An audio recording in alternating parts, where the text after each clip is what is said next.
예수 그리스도의 사도 베드로는 본도, 갈라디아, 갑바도기아, 아시아와 비두니아에 흩어진 나그네 곧 하나님 아버지의 미리 하심을 따라 성령이 거룩하게 하심으로 순종함과 예수 그리스도의 피 뿌림을 얻기 위하여 택하심을 받은 자들에게 편지하노니 은혜와 평강이 너에게 더욱 많을지어다. 다시 읽겠습니다. 예수 그리스도의 사도 베드로는 본도, 갈라디아, 갑바도기아, 아시아와 비두니아에게 흩어진 나그네 곧 하나님 아버지의 미리 하심을 따라 성령이 거룩하게 하심으로 순종함과 예수 그리스도의 피 뿌림을 얻기 위하여 택하심을 받은 자들에게 편지하노니 은혜와 평강이 너희에게 더욱 많을지어다. 아멘.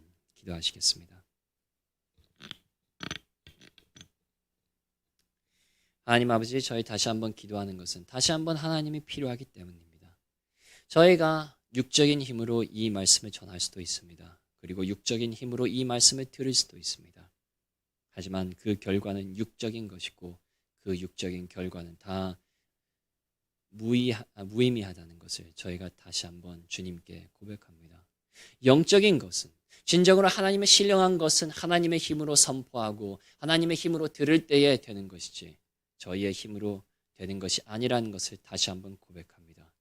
그러므로 성령 하나님이여 인자가 끝이 없으시고 그리고 매일 새롭게 저희에게 당신의 성실하심을 보여주시는 성령 하나님이시여 저희 오늘 여기 오셔서 저희를 충만하게 하셔서 이 말씀이 하나님의 말씀이 되게 하시고 이 말씀을 하나님의 말씀대로 들어서 저에게 생명이 일어나는 이 시간 될 수 있도록 도와주시옵소서. 예수 그리스도의 이름으로 기도했습니다. 아멘.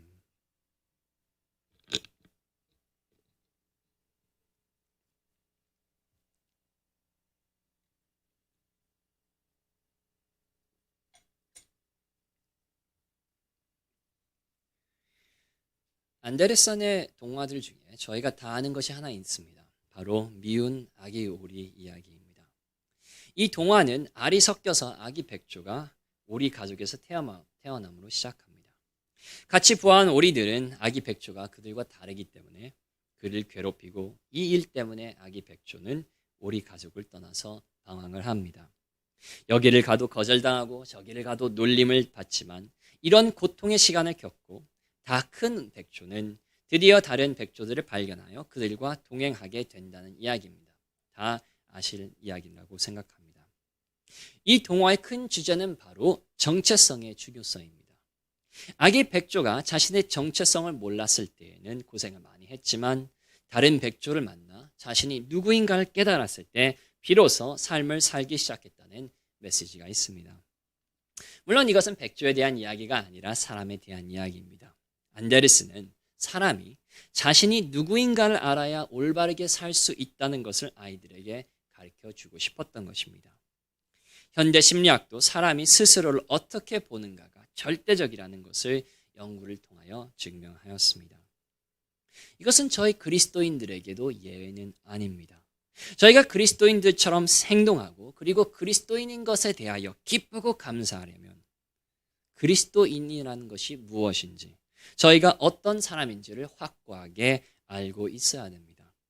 만일 저희가 저희 정체성을 알지 못한다면 머리로는 알아도 저희가 마음으로 믿지 않는다면 저희는 아기 백조처럼 방황할 수밖에 없습니다. 그러므로 저에게 오늘 필요한 것은 저희가 누구인지를 다시 깨닫고 그리고 그 진리가 저희를 자유케 하는 것입니다. 오늘 말씀을 통해서 저희는 세상이 아니라 창조주께서 전능자께서 정의하시는 저희의 정체성을 받아들이고 2절 끝 부분에 기록된 대로 은혜와 평강이 더욱 넘치길 바랍니다. 그리스도인들의 정체성은 그럼 무엇입니까? 저희를 자유케 하고 올바르게 살게 만들고 그리고 기쁨과 감사로 가득 채우는 진리는 무엇입니까? 물론 이 질문은 다양한 각도에서 저희가 답할 수 있겠지만 오늘 저희가 집중할 부분은 2절에 기록되어 있습니다. 그리스도인들은 바로 택하심을 받은 자들입니다. 하나님의 선택을 받은 자들이라는 뜻입니다. 하나님께서 허락하시면 이번 주와 다음 주에 이 택하심이 무슨 의미를 가지고 있는지 그리고 왜 이것 때문에 저희가 기뻐하고 감사해야 되는지를 저희가 배워보겠습니다. 먼저 하나님의 택하심을 받았다는 것은 무엇을 의미하냐면 바로 그리스도인들은 세상의 선택은 받지 않았다는 뜻입니다. 1절을 보시길 바랍니다. 예수 그리스도의 사도 베드로는 본도, 갈라디아, 갑바도기아, 아시아와 비두니아에 흩어진 나그네. 사도 베드로는 그리스도인들을 어떻게 표현합니까? 흩어진 나그네로 오늘 표현하고 있습니다. 이 두 단어의 뜻은 다른데 흩어진이라는 단어는 그리스도인들이 핍박 때문에 이곳저곳으로 쫓겨났다는 것을 의미하고 나그네라는 단어는 쫓긴 그 장소에서 나그네로 산다는 뜻보다 이 세상에서 나그네로 산다는 뜻입니다. 다시 말하면 택하심을 받은 자들은 세상에게 핍박을 받는 자들이고 이 세상에 잠깐 살아도 저희의 고향은 여기가 아니라는 소리입니다. 그렇습니다. 많은 그리스도인들이 낙심하고 혼돈되는 이유는 바로 하나님의 택하심을 받은 것이 세상의 선택을 받는 것과 똑같다고 착각하기 때문입니다. 그래서 저희가 하나님의 택함을 받으면 세상의 선택을 받은 자들처럼 돈이 많아지고 인기가 생기고 그리고 자녀가 성공할 것이라고 생각합니다. 하지만 진실은 그렇지 않습니다. 돈과 하나님은 둘 다 섬길 수 없습니다. 세상과 하나님을 동시에 사랑할 수 없습니다. 그리고 하나님의 택하심을 받은 자들은 세상의 선택을 어떤 경우에도 받을 수가 없습니다. 우리 가족에 끼어 있는 아기 백조처럼 하나님의 자녀들은 세상에서 흩어진 나그네입니다. 그러므로 성도 여러분, 세상의 오리들이 여러분을 쪼아댈 때 너무나 이상하게 생각하지 마십시오. 내가 무엇을 잘못하고 있나 낙담하지 마십시오. 하나님의 택하심을 받은 자들은 1세기 때나 지금이나 흩어진 나그네입니다. 이 진리를 들으면 저희는 이런 질문을 묻을 수 있습니다. 하나님의 택하심을 하는 것이 세상에서 핍박받고 고난을 겪는 것이라면 왜 이것이 우리 정체성이라는 것에 기뻐해야 됩니까? 왜 저희가 하나님의 택하심을 받은 것이라는 것에 감사해야 됩니까? 그 이유는 바로 하나님의 택하심을 받았다는 것은 세상의 선택을 받지 않았다는 것만 의미하지 않기 때문입니다. 세상의 모든 것을 주어도 바꿀 수 없는 그 놀라운 축복이 어디에 있느냐? 바로 이 택하심에 있기 때문에 저희가 기뻐하는 것입니다. 그렇다면 그 축복은 무엇입니까? 택함 받는 것이 왜 저에게 힘이 되고 소망이 되고 저희가 이것 때문에 기뻐해야 됩니까? 첫 번째 이유는 바로 이 택하심은 하나님의 택하심이기 때문입니다. 하나님의 택하심이기 때문입니다. 자, 저희는 선택에 대해서 잠깐 생각해 봐야 됩니다. 누구에게 선택받았다, 그리고 누가 나를 택했다는 것은 그 선택 자체가 중요한 것이 아니라 선택한 사람이 중요합니다. 아주 몹쓸 범죄자가 나를 찜했다고 들었을 때 그 선택을 귀중하게 여기는 사람은 아무도 없습니다. 반대로 선하거나 훌륭하거나 아름답거나 유명한 사람이 자신을 선택했다고 들었을 때 사람들은 그 선택에 대하여 기뻐합니다. 똑같은 선택이지만 누가 그 선택을 했느냐에 따라서 그 선택의 가치는 올라가는 것입니다. 그래서 반에서 상을 받는 것과 그리고 시청에서 상을 받는 것과 대통령에게 상을 받는 것 다 똑같은 선택이지만 그 무게가 다른 것입니다. 선택은 선택 자체가 중요한 것이 아니라 선택하는 자가 중요하기 때문입니다. 저희가 선택하심을 받았다고 할 때에 많은 사람들은 이 선택 자체에 초점을 둡니다. 다른 사람들은 선택받지 않았지만 나는 선택받았다는 사실에 초점을 둡니다. 하지만 저희가 여기에 집중하면 이 선택함을 받은 것에 대하여 올바른 기쁨을 가지지 못합니다. 왜냐하면 저희가 선택받은 것도 중요하지만 그것보다 더 중요한 것은 무엇입니까? 바로 하나님께서 저희를 선택했다는 사실입니다. 그렇습니다. 저희는 조금 있다가 없어질 사람들의 선택을 받은 것이 아닙니다. 조금 있으면 멸망할 세상의 선택을 받은 것이 아닙니다. 영원하신, 영존하신, 이 세상을 말씀으로 만드신 하나님의 선택을 받았습니다. 저희를 택하시고 손바닥에다 저희의 이름을 기록하신 하나님께서는 그냥 무슨 유명한 사람이 아니라 조금 훌륭하신 사람이 아니라 이 우주를 통치하시는 왕이십니다. 누구도 그의 뜻에 반대할 수 없고 누구도 그의 팔을 멈출 수가 없습니다. 그의 말씀으로 세상은 창조되었고 그의 숨결로 나라들은 멸망합니다. 그의 영광은 너무나도 찬란하여 천사들도 눈을 가리며 이 세상의 모든 자들은 마지막 날에 그에게 무릎을 꿇을 것입니다. 그는 왕들을 허수와 비처럼 대하시며 나라들을 흙더미로밖에 취급하지 않으십니다. 그는 원하는 자에게 생명을 주시며 원하는 자를 치시며 그의 말은 헛되이 되어지 않습니다. 그는 여호와 사바오th 만군의 하나님이십니다. 하지만 저희를 선택하신 하나님께서는 전능하실 뿐 아니라 아름다우십니다. 그는 거룩하십니다. 죄는 생각도 하지 않으십니다. 그는 원수들을 사랑하시고 오늘도 자신에게 삿대질하는 자들에게 이 세상을 먹여 살리십니다. 그는 평강의 왕이십니다. 모든 능력이 있음에도 그 능력을 자랑하지 않으십니다. 사람들이 그에게 돌아오도록 길이 참으십니다. 세상은 돈이 많고 그리고 아름답고 성공하는 자들만 선택하지만 하나님께서는 긍휼과 자비가 넘치셔서 낮은 자를 선택하십니다. 마음이 부서진 자들을 가까이 하십니다. 고아와 과부들의 유일한 소망이 되십니다. 그의 목소리는 산들과 바위를 깨트릴 수 있지만 저희에게는 부드럽게 말씀하십니다. 저희의 죄를 용서하시고 기억도 하지 않으십니다. 원수인 저희를 자녀 삼으셔서 천사들보다 더 높은 자리를 주셨습니다. 흙으로 태어나서 흙으로 돌아갈 수밖에 없는 저희에게 영생을 주시고 지옥불에 마땅히 들어가야 될 반역자들을 위하여 아들까지 아낌없이 내어주셨습니다. 그렇습니다. 저희를 택하신 분은 바로 이런 하나님입니다. 전능하시고 아름다우시고 선하시고 거룩하신 하나님이십니다. 성도 여러분, 세상의 선택을 받지 못했다고 너무나 슬퍼하지 마십시오. 세상은 조금 있으면 없어질 것입니다. 저희가 중요시했던 물질은 다 없어질 것이고 저희가 인정받고 싶었던 사람들은 다 죽을 것입니다. 저희는 썩어 없어질 멸망할 세상의 선택을 받은 것이 아니라 바로 이런 크신 하나님의 선택을 받았습니다. 이런 하나님의 선택을 받은 저희들이 낙담해야 되겠습니까? 세상에서 흩어진 나그네로 조금 산다고 불평해야겠습니까?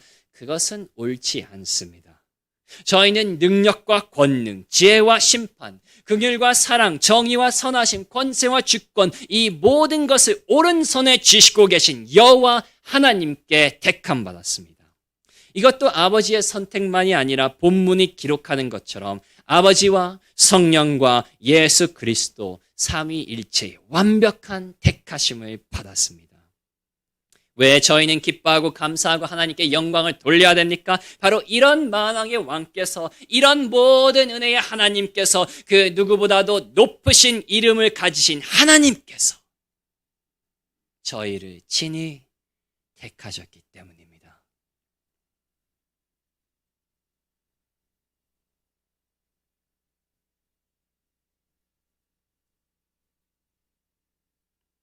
저희가 택하심을 받은 자들인 것에 대해서 기뻐해야 되는 두 번째 이유는 바로 이 택하심은 하나님 아버지의 미리 아심을 따라 택하신 것이기 때문입니다. 하나님 아버지의 미리 아심을 따라 택하셨습니다. 2절에 써 있지 않습니까? 곧 하나님 아버지의 미리 아심을 따라.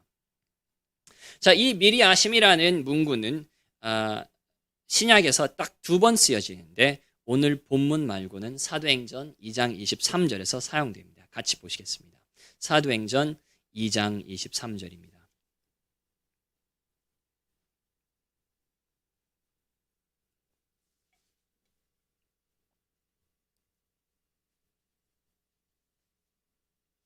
사도행전 2장 22절부터 보시겠습니다. 이스라엘 사람들아 이 말을 들으라. 너희도 아는 바와 같이 하나님께서 나사렛 예수로 큰 권능과 기사와 표적을 너희 가운데서 베푸사 너희 앞에서 그를 증언하셨으니라 하느니라. 그가 하나님께서 정하신 뜻과 미리 아신 대로 내준 바 되었거늘 너희가 법 없는 자들의 손을 빌려 못 봐 죽였으나. 그래서 그가 하나님께서 정하신 뜻과 미리 하신 대로 내준 바 되었거늘. 여기에서 이 미리 하심이 저희 오늘 본문에 써 있는 똑같은 미리 하심입니다. 그래서 보시면 이 미리 하심은 정하신 뜻을 지금 반영하고 있습니다. 정하신 뜻과 그리고 미리 하심이 한 쌍이고 비슷한 의미를 가지고 있다는 소리입니다. 성경 외에 다른 책들에서 이 단어가 어떻게 쓰여지는가를 참고하면 이 미리 아심이라는 단어는 하나님께서 미래의 일을 미리 아셨다는 뜻보다 미리 정하셨다, 미리 계획하셨다, 결정하셨다, 예정하셨다라는 뜻을 가지고 있다는 것을 저희가 알 수가 있습니다. 그래서 하나님 아버지께서 미리 아심을 따라 저희를 택하셨다는 소리는 하나님께서 저희가 하실 일들을 태초에 미리 아셔서 저희를 선택했다는 소리가 아닙니다. 많은 사람들은 이 미리 아심의 교리를 잘못 가르치는데 보통 어떻게 가르치냐면 하나님께서는 미래의 모든 일을 아시기 때문에 미래의 선한 일을 많이 할 사람들, 아니면 죄를 적게 지을 사람들, 아니면 하나님을 믿기로 결정할 사람들을 태초 전부터 미리 아시고 그런 사람들을 택하신다고 잘못 가르칩니다. 하지만 이것은 이 미리 아심이라는 단어를 잘못 이해했을 뿐만 아니라 성경의 다른 구절들도 완전히 무시하는 잘못된 교리입니다. 로마서 9장 11절을 같이 보시겠습니다. 로마서 9장 11절입니다.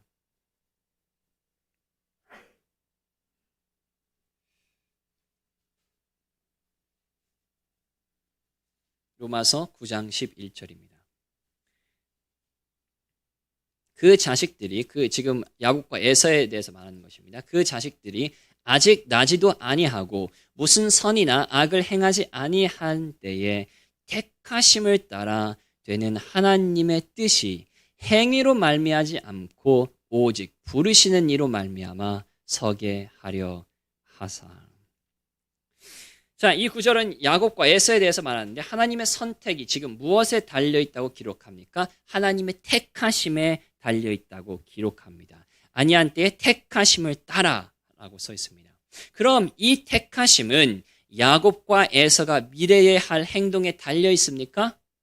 아닙니다. 왜냐하면 하나님의 말씀을 이렇게 기록하기 때문입니다. 하나님의 뜻이 행위로 말미암지 않고 오직 부르시는 이로 말미암아 서게 하려 하사. 하나님의 뜻은 영원토록 야곱과 에서의 행위에 달려있는 것이 아니라 어디에 달려있다고 기록합니까? 하나님의 선택 자체에 달려있다는 소리입니다. 그래서 9장 16절도 이렇게 말하지 않습니까? 그런즉 원하는 자로 말미암음도 아니요 다른 박질하는 자로 말미암음도 아니요 오직 긍휼히 여기시는 하나님으로 말미암음이니라. 하나님의 선택은 인간의 소원이나 인간의 노력에 있지 않고 오직 하나님의 주권에 있다는 것을 지금 로마서는 증언하고 있습니다. 에베소서 1장도 그 똑같은 진리를 기록합니다. 같이 보겠습니다. 에베소서 1장 5절. 에베소서 1장 5절입니다.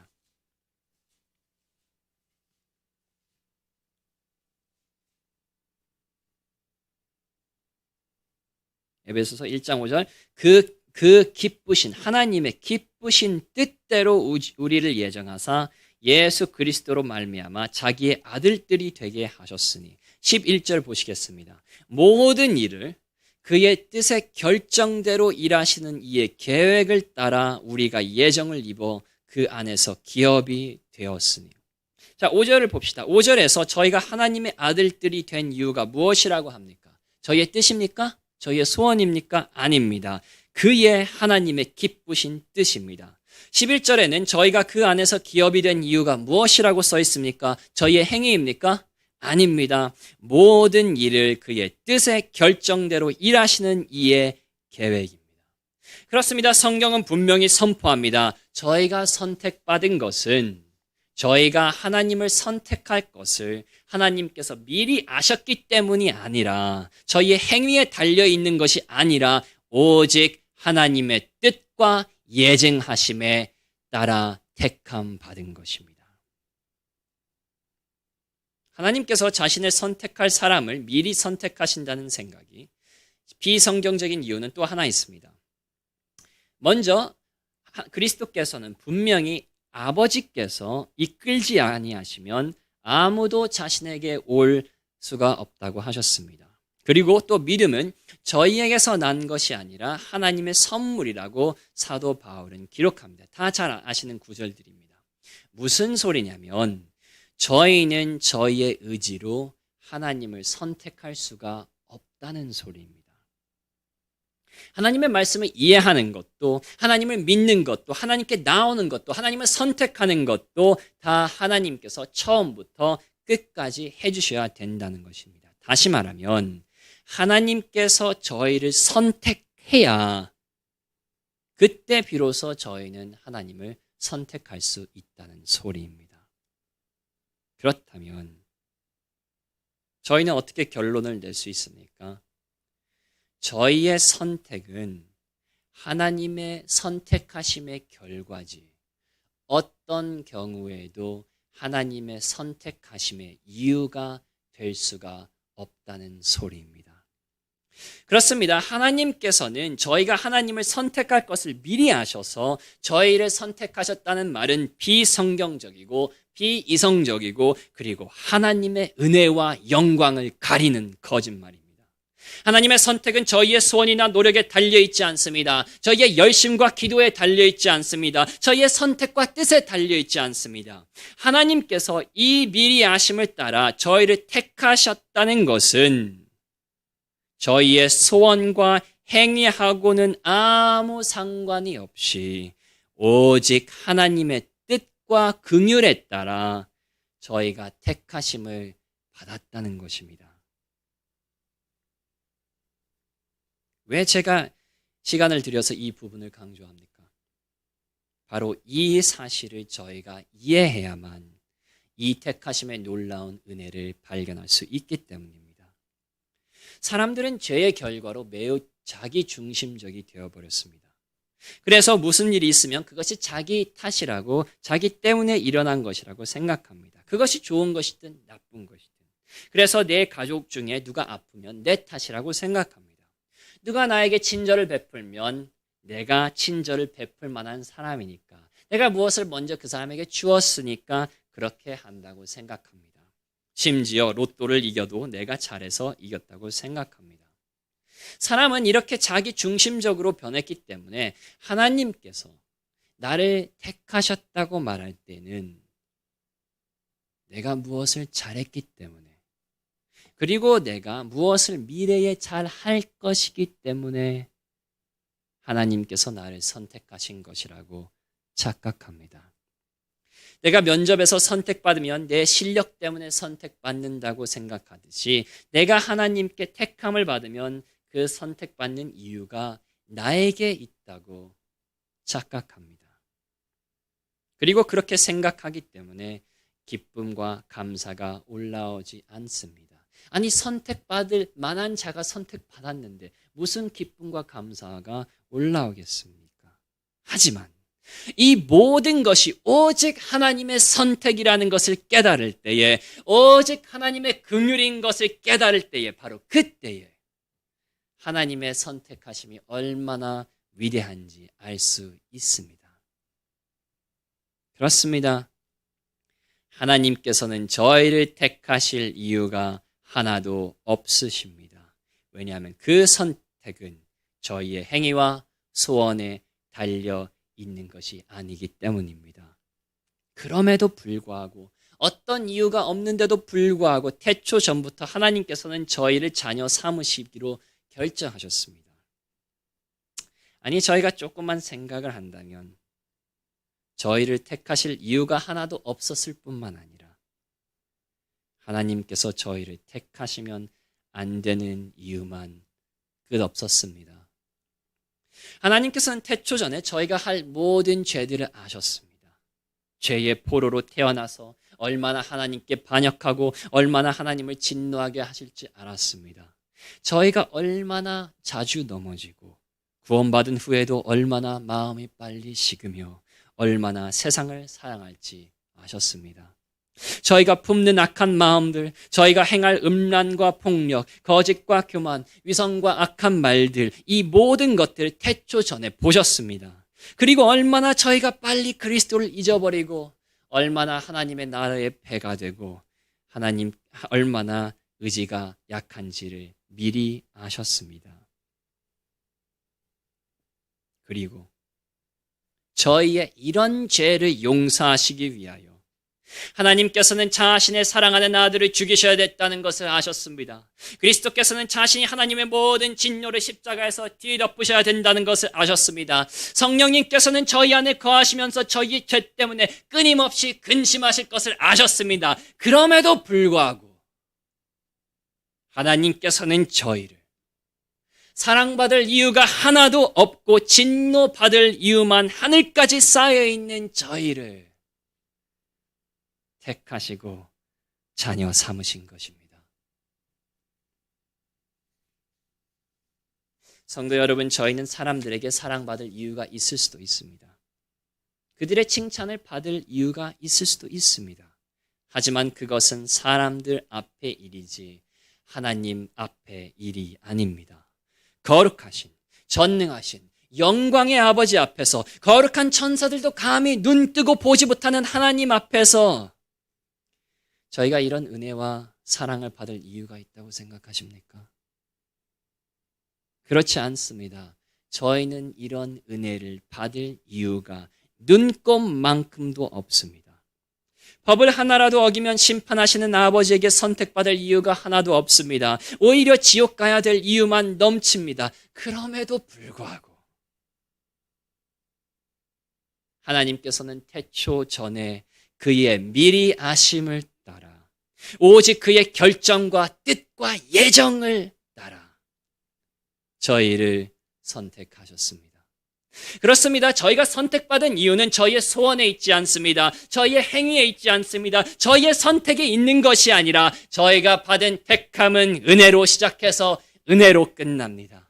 그렇습니다. 이 하해 같은 은혜, 날마다 새롭게 주어지는 은혜, 이 세상에서 유일하게 자신의 이익을 계산하지 아니하고 100% 이타적인 은혜, 하나님의 선택함을 받았다는 것은, 오늘 여러분이 이 택하심을 받았다는 것은 바로 이런 은혜를 여러분이 받았다는 소리입니다.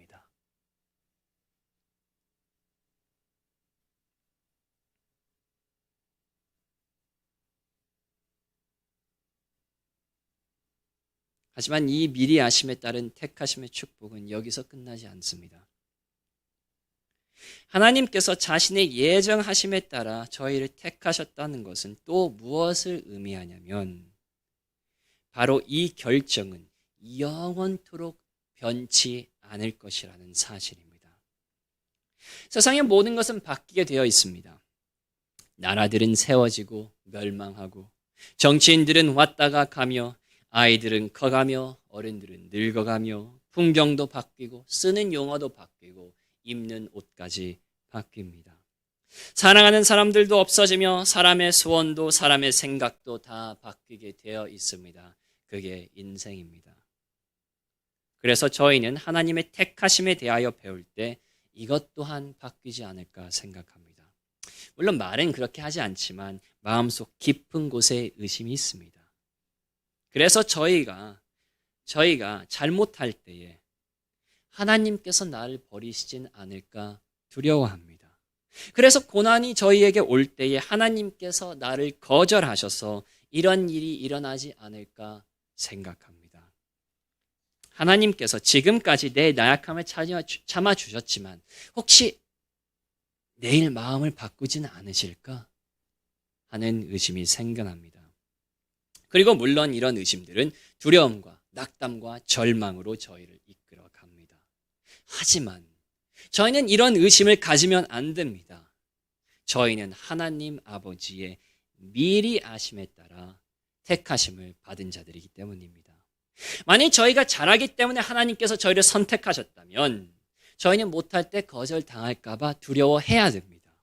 저희가 거룩하기 때문에, 하나님을 가까이 하기 때문에, 특출한 열심을 보였기 때문에 하나님에게 선택을 받았다면 저희는 그렇게 하지 않을 때에 하나님께서 나를 버리시진 않을까 의심하는 것이 당연합니다. 하지만 기억하시길 바랍니다. 하나님께서는 그럴 때 저희를 선택하신 것이 아닙니다.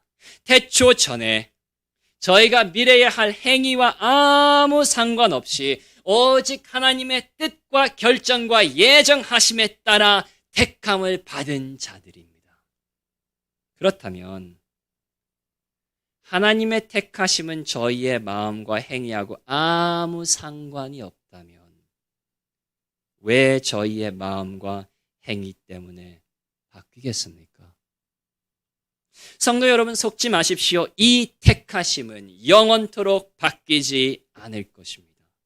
저희가 진정으로 택함을 받은 자들이라면, 그리스도와 저희가 함께 죽고 함께 같이 부활한 자들이라면 새 성향을 받고 하나님의 나라와 의를 먼저 두는 자들로 바뀌어졌다면 이 세상의 어떤 것도, 사단의 어떤 고발도, 저희의 어떤 죄도 하나님의 영원하신 선택을 바꿀 수가 없습니다. 그래서 사도 바울이 선포하는 것 아닙니까? 내가 확신하노니 사망이나 생명이나 전사들이나 권세자들이나 현재일이나 장래일이나 능력이나 높음이나 깊음이나 다른 어떤 피조물이라도 우리를 우리 주 그리스도 예수 안에 있는 하나님의 사랑에서 끊을 수가 없으리라. 왜 끊을 수 없습니까? 바로 이 선택은 저희에게 달려 있는 것이 아니라 하나님의 뜻에 달려 있기 때문입니다. 저희의 행위가 아니라 하나님의 예정의심에 달려 있기 때문입니다. 그리고 후회하지 않으시는 하나님께서는, 결코 자신의 뜻을 굽히지 않으시는 왕께서는, 말이 헛되이 돌아오지 않도록 하시는 전능자께서는 오늘도 내일도 그리고 영원토록 저희를 선택하신 것을 바꾸지 않으실 것입니다. 이것이 얼마나 저에게 안정과 평안을 줍니까?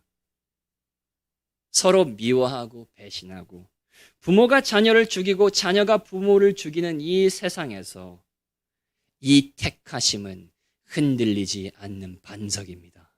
폭풍 속에 존재하는 저희 영혼에 닫히고 저희의 산 소망입니다. 저희 행위에 달려있는 것이 아니라 하나님의 예정하심에 달려있기 때문에 이 선택하심은 영원토록 바뀌지 않을 것입니다. 물론 저는 그리스도인이 죄를 짓는 것이 좋다고 말하는 것이 아닙니다. 아무렇게나 살아도 된다는 소리를 하고 있지 않습니다. 저희는 의로우신 그리스도처럼 의롭게 되기 위하여 땀과 피를 흘려야 됩니다. 하지만 이 육신을 입고 있는 동안 저희는 죄 지을 때가 있을 것입니다. 실패할 때가 있을 것입니다. 아무리 노력해도 나는 안 되나 하는 의심이 될 때가 있을 것입니다. 그리고 고발자 사단은 계속해서 저희의 약점을 찌르며 하나님께서 너 같은 것을 사랑하실 수 있을 것 같아 라고 속삭일 것입니다. 그때 기억하시길 바랍니다. 절망에 빠지실 때 진리를 되새기시길 바랍니다. 하나님 아버지께서는 저희의 행위에 따라 저희를 선택하신 것이 아니라 자신의 미리 아심을 따라 그의 영원한 뜻과 결정에 따라 저희를 선택하셨기 때문에, 그러므로 하나님의 택하심은 어떤 경우에도 어떤 죄도 어떤 환경도 어떤 것도 바꿀 수가 없습니다. 그렇습니다. 하나님의 선택하심은 최고로 존귀하신 여호와의 선택하심만이 아닙니다. 저희의 행위와 아무 관련이 없는 100% 은혜만의 선택하심만이 아닙니다. 이 택하심은 아버지의 미리 아심을 따라 영원토록 변하지 않는, 저희가 눈으로 보고 눈으로 잡을 수 있는 것보다 더 확실한, 천하가 없어져도 한 획도 흐트러지지 않을 전능자의 택하심입니다. 그러므로 성도 여러분, 세상의 선택을 받지 않았다고 낙담하지 마시길 바랍니다. 왜 나는 오리가 아니라 백조냐는 괴상한 불평을 하지 마시길 바랍니다. 오히려 감사하시고 기뻐하시고 그리스도인이라는 사실에 매일 감격의 눈물을 흘리시길 바랍니다. 왜냐하면 저희는 흙이지만 만왕의 왕께 택함을 받았습니다. 저희는 죄인이지만 넘치는 은혜의 택하심을 받았습니다. 저희는 마음이 하루에도 수없이 흔들리는 나약한 존재이지만 영원히 흔들리지 않는 선택을 받은 자인들입니다.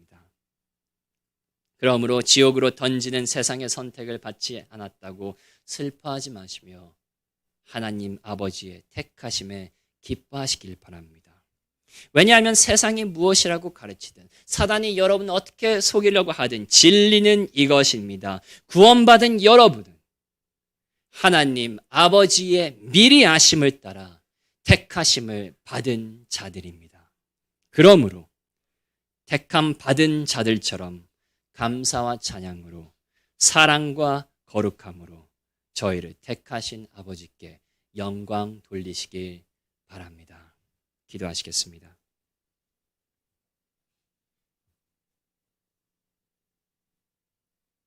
하나님 아버지, 저희는 얼마나 많이 자주 잊어버리는지요.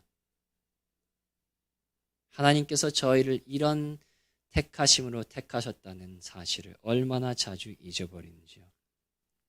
그래서 저희가 세상의 택함을 받지 못했다고, 저희가 좋은 가족이 없다고, 저희의 자녀들이 말썽을 피운다고, 저희가 돈이 없고 저희가 세상 사람들에게 무시를 받는다고 얼마나 슬퍼하는지 모르겠습니다. 주의 아버지, 용서하여 주시옵소서. 이것은 하나님의 택함을 받은 하나님의 자녀들에게 어울리지 않다는 것을 저희가 다시 고백하고 저희가 회개합니다. 이제는 하나님의 택하심을 받은 자들인 것을 저희가 깨닫고 진정으로 하늘에서 내려오는 이 택하심, 고귀한 하나님의 선택함, 오직 저희의 행위가 아니라 하나님의 은혜로만 받은 선택함, 그리고 끝없이 있을 영원할 이 선택함을 저희가 받았다는 사실을 다시 한번 기억하고 이 사실에 감사하며 기뻐하며 세상을 이기는 하나님의 자녀들이 될 수 있도록 도와주시옵소서. 예수 그리스도의 이름으로 기도했습니다. 아멘. 일어나셔서 주의dom은 찬송하겠습니다.